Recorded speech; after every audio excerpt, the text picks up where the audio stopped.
This is a press conference called on the eve of Free Nnamdi Kanu protest slated for tomorrow at the Aso Rock Villa.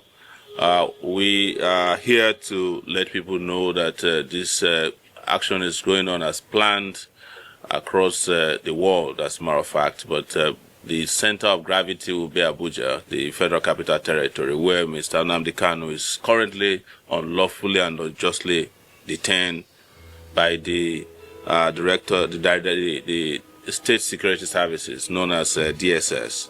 The law is very clear. Mr. Nnamdi Kanu's detention is not just illegal, it's a national disgrace. The government is disobeying its own courts and mocking the Nigerian Constitution, the 1999 Constitution that they subscribe to.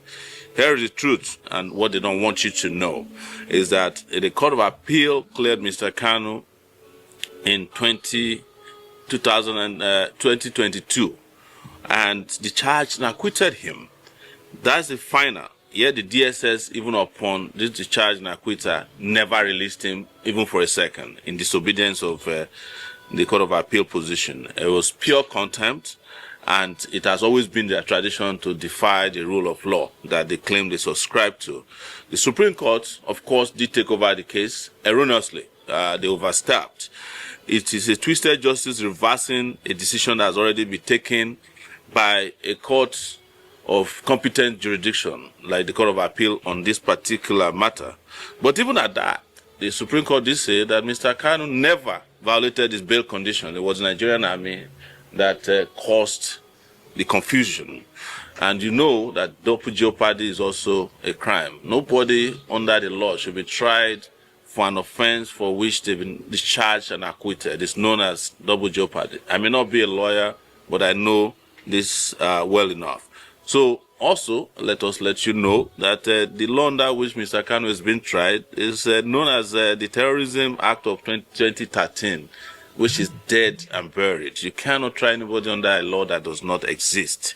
So we want to let you know that this fight is bigger than one person.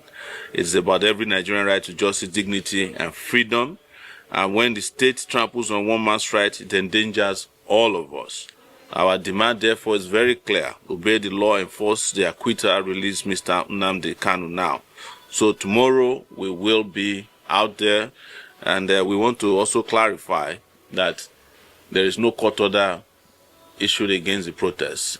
Of course, the police, in their anxiety and desperation, went to Federal High Court judge on Friday and asked them to stop us from visiting certain areas. In fact, they initially wanted to ask the judge to stop, but the judge vehemently denied that he cannot ask the Nigerians not to protest, exercise their fundamental human rights.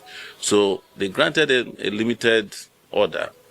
And the judge, in his number 3 order, said they must serve the defendants. They must serve the defendants by Friday. We have not been served. I only got to hear about the order through another person, and the order has lapsed because, as an ex parte order, service is the only thing that can activate an ex parte order. That has not been served.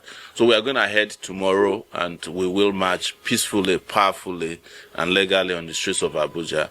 And anywhere you might be, our own position is that this must be completely peaceful protest. And we hope that at the end of the protest, common sense will prevail and will bring Mr. Nnamdi Kanu home.